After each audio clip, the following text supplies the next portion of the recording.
మీ business ఏదైనా మీ ఊర్లో promotion చేయాలంటే అది సుమన్ టీవీతోనే సాధ్యం. ఇప్పుడే సంప్రదించండి. మంతా తుఫాను నేపథ్యంలో ప్రభుత్వము తుఫాన్ కారణంగా ఉన్న అన్ని నష్టాలను పరిశీలించడానికి పంపడం జరిగింది. అదేవిధంగా అన్ని రకాల చర్యలు తీసుకోవాలి. రోజు గౌరవ కలెక్టర్ గారు ఆధ్వర్యంలో చిత్తూరు జిల్లాలో అన్ని చర్యలు తీసుకోబడుతుంది.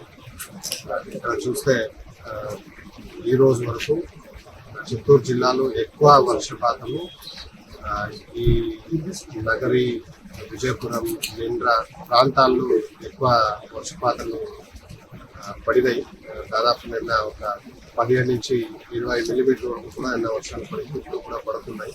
బట్ ఎక్కడ కూడా అంత ప్రమాదాలు ఎక్కడ కూడా లేదు. అధికారులు అందరూ కూడా అప్రమత్తంగా ఉన్నారు. ప్రతి ఒక్కరు కూడా ఈ తుఫాన్ని వాచ్ చేస్తూ ఉన్నారు. అన్ని చర్యలు తీసుకుంటున్నారు.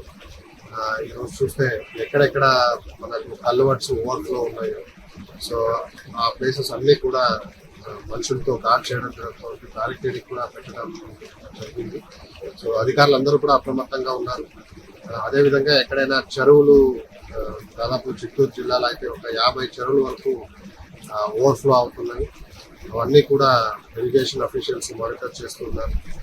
ఆల్రెడీ ఒక 10 చెరువులు రెక్టిఫికేషన్ కూడా చేయడం జరిగింది. ఇంకొక 40 చెరువులు ఈ వర్షాల కారణం వల్ల వర్షాలు కొద్ది తగ్గిన తర్వాత చెరువులు రెక్టిఫికేషన్ చేయడం జరుగుతుంది. కలెక్టర్ గారు కూడా చెప్పడం జరిగింది. ఎవ్రీ 6 అవర్స్ ఒకసారి టెలికాన్ఫరెన్స్ తీసుకొని అన్ని మండలాల్లో కూడా ఈ తుఫాన్ వల్ల ఏం జరుగుతుంది అనేది మానిటర్ చేయడం జరుగుతూ ఉంటుంది. సో ప్రజలందరికీ రిక్వెస్ట్ చేయడం ఏమంటే, ఈరోజు రేపు మధ్యాహ్నం వరకు కూడా ఈ వర్షాలు ఇలాగే ఉంటాయి. అందరూ కూడా ఇల్లుకే పరిమితి అయి ఈ ఒక్కరోజు బయట రాకుండా, మీ పిల్లలు ఎవరిని బయట పంపకుండా ఇంటి లోపలే ఉండాలని కోరుతున్నాను. బుధవారం మధ్యాహ్నం వరకు ఈ వర్షాలు ఉండే ఛాన్సెస్ ఉన్నాయి కాబట్టి అందరూ ఇంటి లోపలే ఉండాలని కోరుతున్నాను.